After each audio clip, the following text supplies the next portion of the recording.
Sarissa's peace. Sarissa held her bag tightly to her chest like a shield. The subway car was empty other than herself. It was almost 2, and the lunch breakers and commuters alike were all tucked away safely in their cubicles. Still, she kept her eyes firmly fixed on the poster across from her.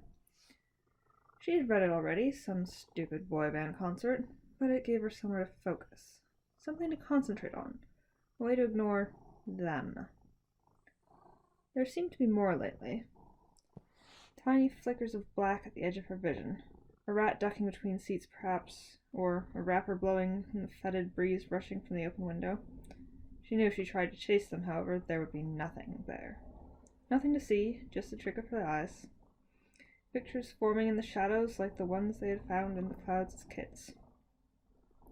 The subway rattled back underground. Only one of the carriage lights worked, casting her into a pool of almost darkness.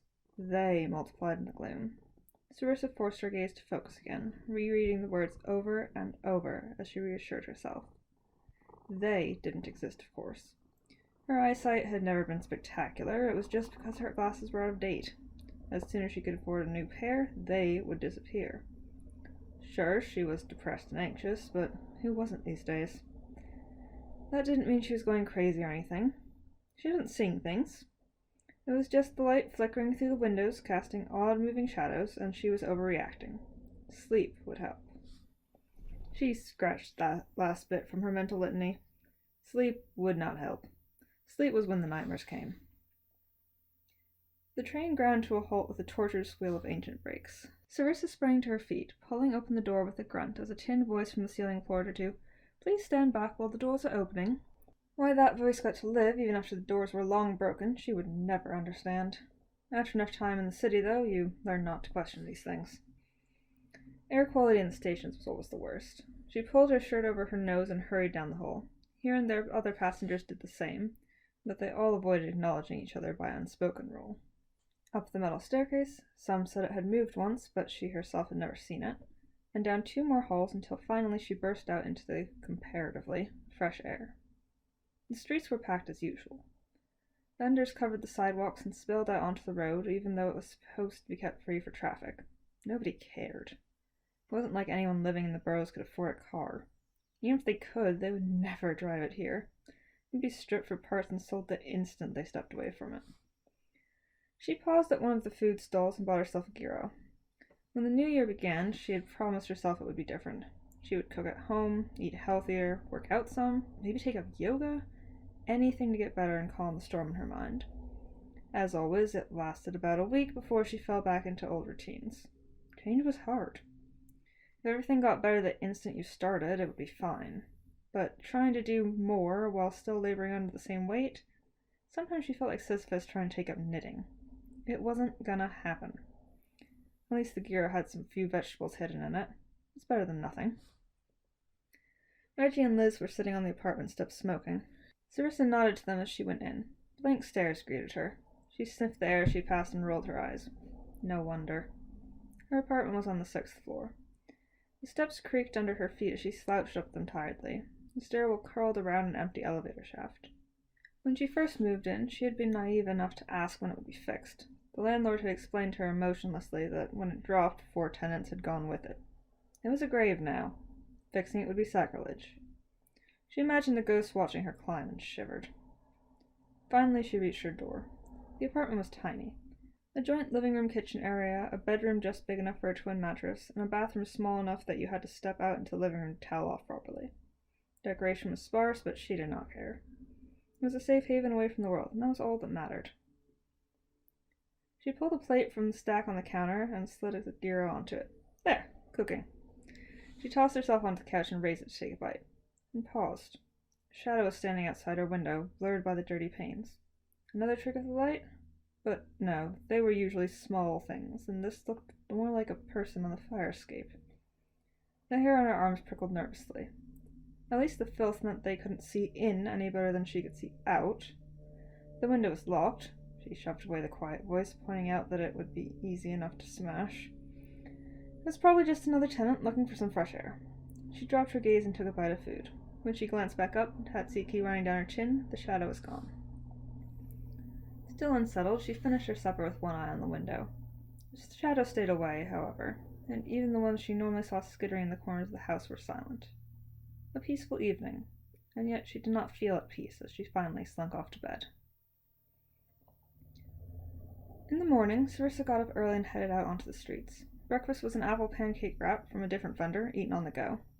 For once, the persistent city smog had cleared enough to let the sunlight probe into all the alleyways and twisted streets.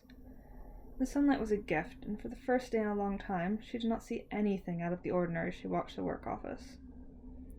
The line was short today. In a half hour, she reached the bored man sitting at the front desk. He sighed. You again? Are you actually going to keep the job this time?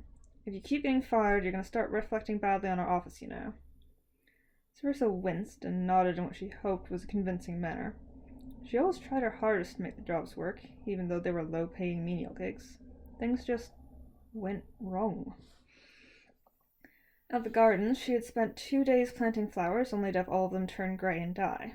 Working with the garbage man, she lasted a bit longer, until the truck she was riding on broke and splattered her and the refuse across the street. Her last job had been trimming grass at the public park. That had ended when the groundskeeper told her he didn't like the way the mower looked at him when she was operating it. He had been a bit crazy, perhaps, but who was she to judge? The clerk shifted through the pile of help-wanted ads on his desk. Sarissa knew better than to ask for something good. She would be lucky to get anything at this rate. The work office closer to her apartment had already banned her for good. Anything she could do to avoid antagonizing this one was worth it. Finally, he slid her a page. Yeah, clean up at the Ashfield Cemetery over in the North Quarter. You start as soon as you get there. She took the sheet and read it quickly. It sounded easy enough. Clean graves, rake up leaves and grass clippings, pick up the trash tossed over the fence by the irreverent. She gave the man a winning smile, thanked him, and hurried out back onto the streets. North Quarter was midtown, half a mile from her apartment. It was a bit nicer than her neighborhood, but not really middle class yet. Or maybe it was, and middle class just didn't mean what it used to. Nobody owned their houses, but the rent was twice as much, and the flats were a lot bigger. Street vendors were only allowed in designated parks, but still the streets were packed with people hurrying to and fro. She found the cemetery easily. Between jobs, she had gotten in the habit of exploring the city to fill the time. Other than the truly high-class areas where she dare not go, she had a good map of the place even after only living there for a year. Perhaps that said more about the amount of time she spent jobless than her mapping skills, though. It was a small cemetery pinned between 2 streets. 4-story apartment blocks bordered on the other 2 sides. No windows looked out onto the grassy lawn. Maybe they had decided that after a lifetime of living wall to wall and hearing everything the neighbors said, the dead had earned some privacy in their everlasting rest. Or maybe they just didn't like the reminder that they too would one day sit under 6 feet of dirt. The wrought iron fence surrounding the place was rusted and falling down, and the gate squealed as she pushed it open. Leaves littered the mossy brick path that twisted and split as it meandered between the trees and the headstones. She looked down at the granite as she passed. Most were illegible. Dead flowers, trash, and more leaves sheltered by their bases. It was a dismal place, even on a beautiful sunny day. You will die, the wind seemed to whisper, and then you will be forgotten. Sarissa thought guiltily of her parents' graves and shivered. When they died during the Revolution, she hadn't had it in her to stay in her home city. Not that there was much left anyway. She had followed the flood of refugees and ended up here, stuck like many of them in the worst parts of town, just trying desperately to make a living. Did her parents' graves look as bad as this? They weren't forgotten, but their headstones were just as alone. A distant sound shook her out of her gloomy thoughts. She paused and tilted her head. Again, scratch. Someone was raking, very slowly. She followed the sound quickly, weaving between a pair of mausoleums before finding its source. A man stood, leaning heavily on a rake. His back was bent sharply over, though he didn't look like he would be more than 5'5" standing up straight anyway. The hands curled around the wooden handle were gnarled and wrinkled, and erratic tufts of white hair shot out from under his cap. His eyes were hidden behind a pair of giant black sunglasses. It did not look like he had been raking long. The only evidence of his efforts was a tiny pile of leaves at his feet. Sarissa approached slowly and held up hand in greeting. "Excuse me, sir. Are you the gravekeeper?" He raised his head to peer at her for a long moment before nodding curtly and looking back at his leaves. She continued hesitantly. "I'm supposed to be working with you." You left a note at the work office? Again he looked at her. She had the feeling he was sizing her up, and the curl of his lips told her he wasn't impressed. Finally, he let out a short, barking command. Clean. His voice was as old and tortured as the fence, and rasped like that of someone who had smoked one too many cigarettes, or spoken until there was no room left for words. The skin on Sarissa's arms prickled, but she ignored it and gave him her most charming smile as she assented. Of course, sir. Can you tell me where the tools are, please? He pointed her further down the path, and then returned his gaze to the ground. The conversation appeared to be over. She thanked him and continued past. A few turns later, she found a small metal shed tucked into a corner of the lot against one of the neighboring buildings. The door was ajar, and she let herself in. Tools hung from the walls, most rusty with disuse. She found an old hand mower buried beneath some broken boards, and 3 busted buckets and 1 whole one. Outside against the back wall was a wheelbarrow and the rotten remains of a compost pen. She took a deep breath and paused to think. First thing was first. There was little she could do with tools in this state. Everything would need lubricated and sharpened. Then raking up all the leaves and trash would be a good start. She could use the broken buckets to sort the refuse for recycling. After that, mowing and another round of raking to clear the trimmings. And then the gravestones could all use a good cleaning. She thought back on her grandmother's farm thankfully. Despite living in the cities her whole life, she was hardly as clueless as most others. If she could find a grindstone in the mess of the shed and a pot of grease, she could do this. Till something goes wrong, muttered her self-doubt. It was ignored. She would give it her best, and everything would be much less gloomy here, and the gravekeeper would see what a nice job she was doing and keep her in his employ. Maybe in the fall she would plant some bulbs for the next year. Dailies along the fence would look nice. It was a long, hard day of work, but she was just grateful to make it through. Nobody had told her how long her shifts should be, so she put in 8 hours. It was getting dark by the time the 5 o'clock bell rang anyway. The graveyard had lamp posts, but either the bulbs were all burnt out or there was a breaker somewhere that needed replaced. Regardless, at least for now, it was not ideal for night work. She made a mental note to look into the lights tomorrow and threaded her way back to the entrance. Her new boss was nowhere in sight, but that was all right. As long as she could find him on payday, he could be a ghost the rest of the week for all she cared. In the twilight, the shadows which had been blissfully absent all day began to creep back into her vision. She kept her head down. If she focused just on the ground in front of her, she could see fewer of them. It was only a bit farther to get home. She just had to ignore them until then. Suddenly she smacked into a person. Hard. She looked up, opening her mouth to apologize, then froze. The figure in front of her was pure black, featureless.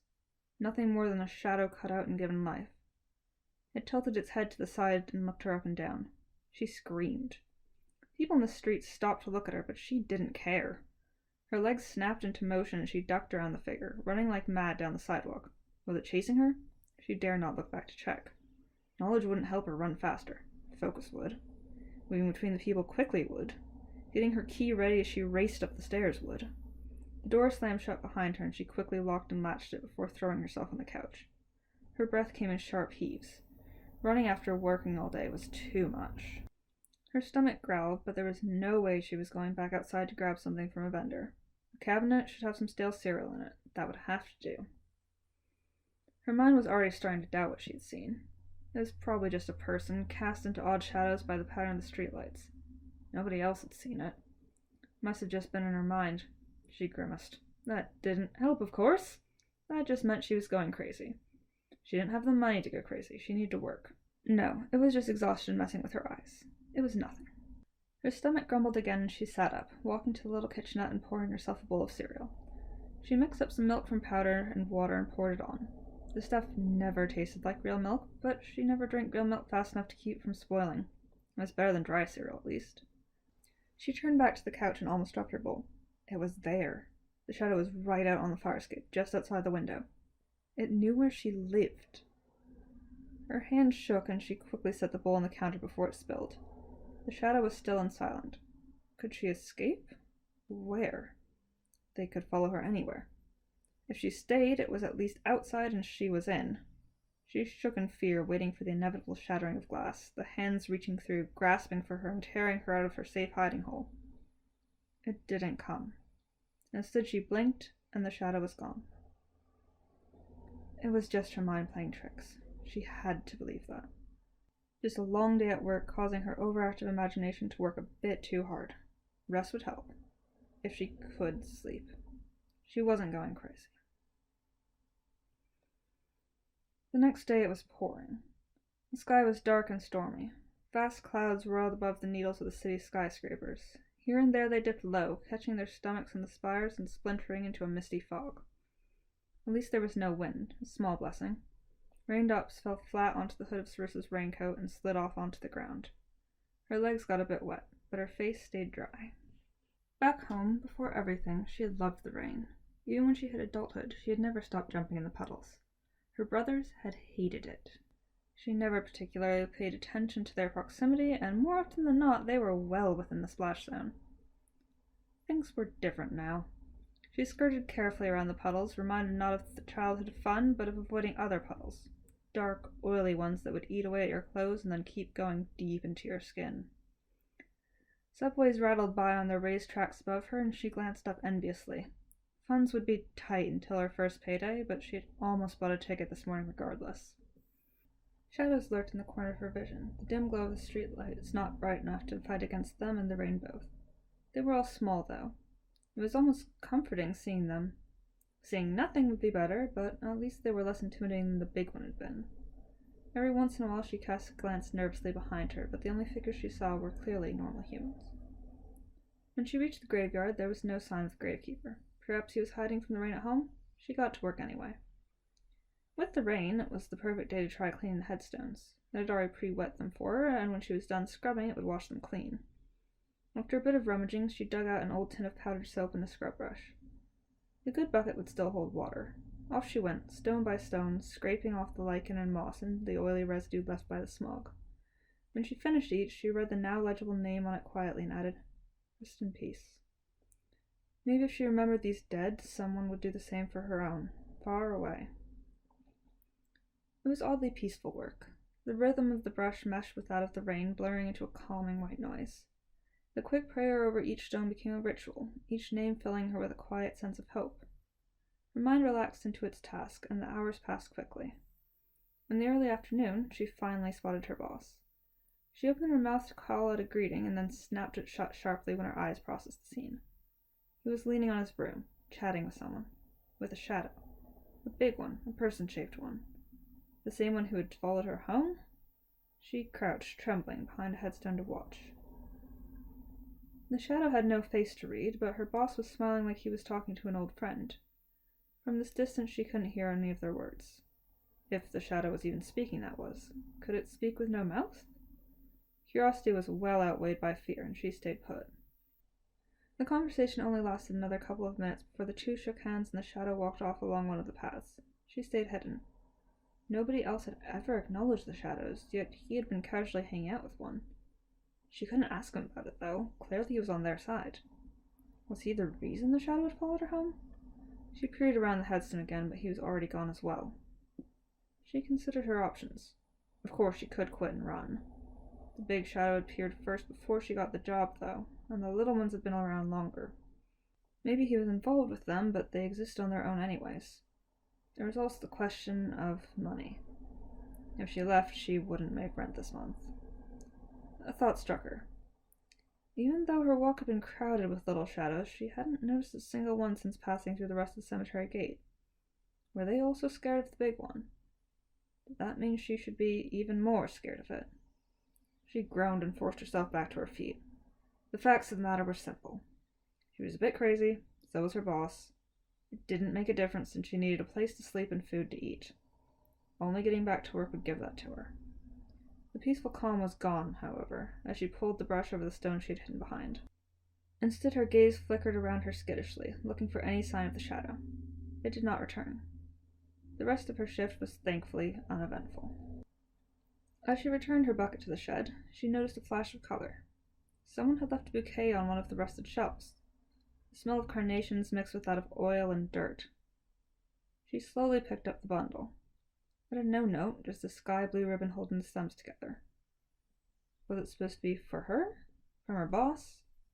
It was an odd way to show appreciation for work, but who else would possibly come back here? Unless, of course, it was here with the tools for a reason. She smiled slightly to herself.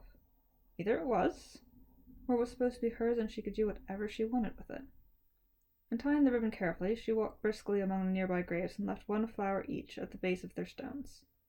In a week she would have to clean up the dead blooms, but for now it looked like someone was once again visiting these forgotten people. When the bundle was finished, she tucked the ribbon in her pocket and headed home. Small shadows skittered about, but she did not see the big one again on the streets, nor outside her window. Hopefully it would stay away. For now, though, at least she could sleep a bit sounder. She arrived at the graveyard in the morning in remarkably good spirits. It had been the best night of sleep she had gotten for weeks. Her favorite sausage vendor had given her a discount on the breakfast special, and the sky, while gray, was at least a bit brighter than normal. Her steps were light as she walked along the paths towards her shed. Then she saw them. Each of the graves had a shadow standing over it. She found herself petrified in place. There were just so many of them. Each was a bit different from the others, as if someone had chosen randomly from the natural variation of people and then just stolen all the color. They stood in identical poses, feet together, arms crossed like a corpse in a coffin, carnation clasped between their hands. They were watching her. It was hard to say how she knew. None had eyes or any other features. Hairs on her arms raised nonetheless, and she felt the pressure of dozens of eyes boring into her. Part of her screamed for her legs to move, step backward, flee. Its small voice battered against her paralysis as the closest shadow stepped forward. It came closer, almost gliding more than walking. Still, she could not move. It paused right before her. Her heart raced in her chest. Slowly it bent at the waist. A bow. Carefully it set the flower at her feet, then raised it to standing. The darkness began to crackle like paint blistering under the heat of a fire. Light shone through, a quiet glow that highlighted the curves of a face. A woman, perhaps in her 30s, with long hair tied back into a braid.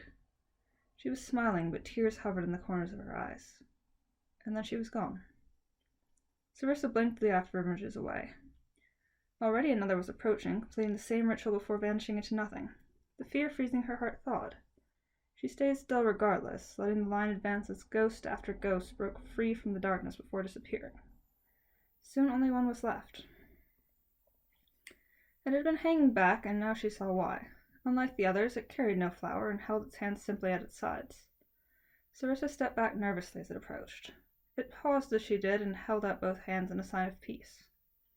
When she made no further moves, it continued forward, slowly and carefully. At the pile of carnations it crouched, gathering up the blooms before offering them to her. She took them gingerly, avoiding contact with the inky hand. It stepped back and then raised a hand to point at the graves before bringing both hands together as if in prayer. Sarissa had to clear her throat a few times before she could form the words to ask, "You want me to do the same for them?" The shadow nodded and then bowed deeply. Sarissa asked nervously, "What? No, that's not the right question, is it? Who are you?" It raised a hand and motioned for her to follow.